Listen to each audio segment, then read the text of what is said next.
ABN Maharashtra में आपका खैर मकदम। मैं हूं मुनीर आरिफ खान। नाज़रीन, वैसे तो महाराष्ट्र के मुसलमान गुज़िश्ता कई दहाइयों से हुकूमतों की नाइंसाफ़ी, हुकूमतों की अनदेखी और हुकूमतों की चापलूसी के सबब तालीमी, माशी, समाजी और सियासी तौर पर हाशिए पर रखे जा रहे हैं। महाराष्ट्र में चाहे कांग्रेस एनसीपी की सरकार हो, शिवसेना बीजेपी की हुकूमत हो या फिर कोई भी मिलीजुली सरकार या कोई भी पार्टी, तमाम ही ने मुसलमानों को हमेशा नज़रअंदाज करने और इन्हें तरक्की से दूर रखने का काम किया है।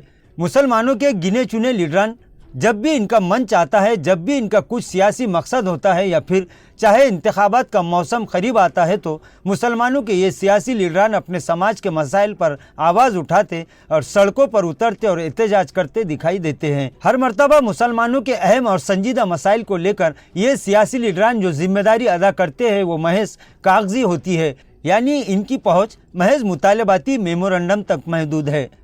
हर मामले में, हर मौके पर और हर काम के लिए सियासी लीडरान मुतालबाती मेमोरेंडम देकर अपनी जिम्मेदारियों से सुबुकदोश हो जाते हैं।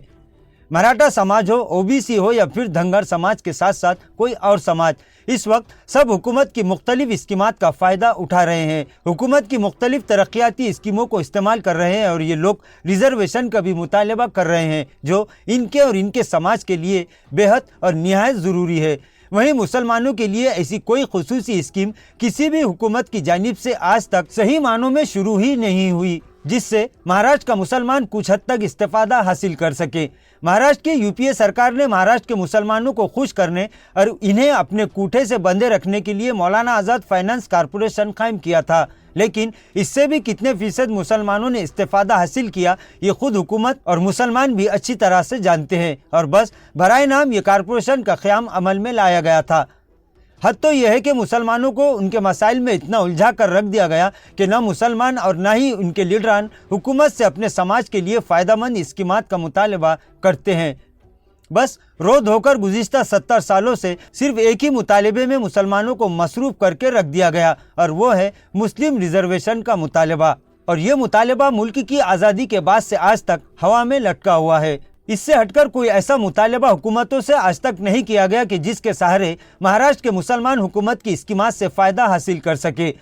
नाजरीन, सिर्फ इन्हीं पार्टियों और हुकूमतों की ही बात नहीं, नाम निहाद मुस्लिम नवाज कायदीन से भी आवाम सवाल कर रहे हैं कि उन्होंने आखिर ऐसा कौन सा कारनामा अंजाम दिया कि जिसकी दुहाई देकर ये अलल ऐलान ये कह सकते हैं कि हम तो कौम और मिलत के हकीकी खैरख्वाह हैं। इन बातों से ऊपर उठकर देखिए, महाराष्ट्र के मुसलमानों को हुकूमत की स्कीमात के बारे में बेदार होना और बेदार करना वक्त की ज़रूरत है, ताकि जो हो गया सो हो गया। कम से कम आने वाली नस्लें हुकूमत की इन स्कीमात का फ़ायदा उठाकर तालीमी, माशी, समाजी और सियासी शोबों में तरक्की कर सके।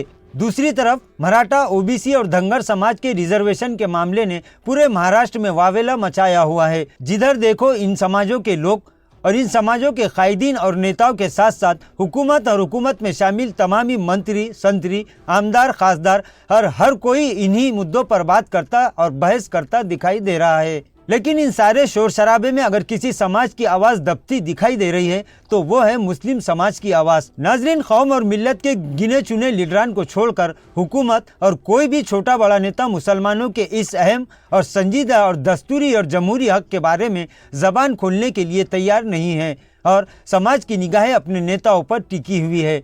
लेकिन इन भोले भाले मुसलमानों को शायद ये पता नहीं कि हमारे पास सबके सब लीडर है, कायद कोई नहीं। और यही मुल्क और महाराष्ट्र के मुसलमानों की बदनसीबी है कि वो फिर भी हर सितम मुस्कुराते हुए सह रहे हैं।